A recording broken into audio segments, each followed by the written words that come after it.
Pick 19, Eddie Ford. I really like Eddie Ford. I really do. It may surprise some people that he's above some of the guys that I've just mentioned. And I get it because he's been kind of unassuming at times. But in an underperforming team that people aren't particularly watching every week, um, I just think the Roos have gotten really good use out of this guy so far. And I think he's going to continue to be pretty good for them as they rise up the ladder. 31 goals in 40 career games for the Roos. 15 of those came in 18 games for the club in 2024. If he's a permanent fixture in this Roos team as we go forward, and they start to climb up the ranks, and he develops at the rate that I think he is, then they've got a good one for sure. I'm not quite certain what his ceiling is, but I think that'll become clearer in the next year or two as he has better service. Yeah, I'm excited to see what he does. Originally taken a pick 56 by the Roos, he goes to Collingwood in this one. They have a pretty solid group of forwards there. They got Bobby Hill, Jamie Elliott, Lockie Schultz, Bo McCreary. So I don't know off the top of my head if he'd be a lock in their best 22, but I think any club could make pretty good use of him, to be honest. He'd be good depth to have there at the very least. Pick 18 is another North player. It's Will Phillips. For someone taking at pick 3, he obviously hasn't hit anywhere near those heights and hasn't consistently shown anything to suggest that picking him at that time was the right move for North Melbourne to make. However, there's still so much time for him to make everyone look silly, and I think he's going to give that a red-hot crack, because the glimpses that we've seen from him, honestly, they've impressed me.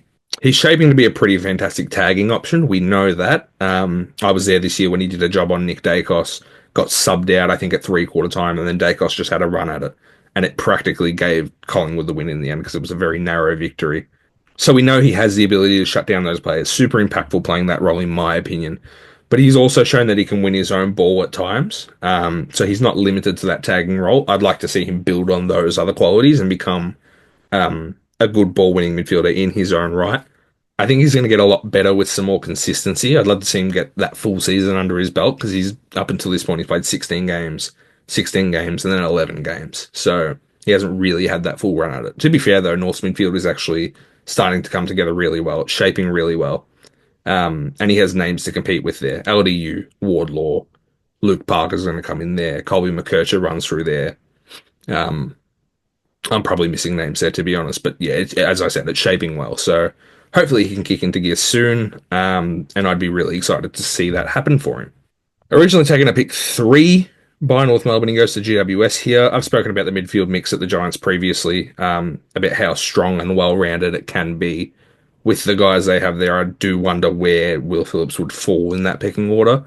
Even like a guy like Toby Bedford is playing that tagger role and knocking guys down, so he doesn't necessarily need to play that role. I'm just not sure off the top of my head if there's a lot Phillips would bring that they don't potentially already have, but it's an interesting one. Speaking of North Melbourne, pick 13, Tom Powell. He took a big step up in 2024. I loved what he provided for the Roos at times this year. He's never going to get as many minutes as some guys at North, the guys that we mentioned before, or as much recognition as all of them. But he's a very good tackler, pretty solid ball winner. We saw him jump up to that 25, 30 disposal mark a few times this year. And he's only going to get better at doing that as well, provided that he keeps getting minutes in those correct positions. I like it. Originally taken a pick 13 by North Melbourne. He goes to pick 13 again, but he goes to GWS because I think there's an extra academy player above that pushes the clubs back. So he goes to the Giants here, much like his teammate Will Phillips did. I don't know what they'd actually do with these guys in real life, but luckily it's completely hypothetical, so it doesn't matter, because they've got a very good midfield and they don't need these extras, in my opinion. But yeah, no, good player, Tom Powell. I like him a lot.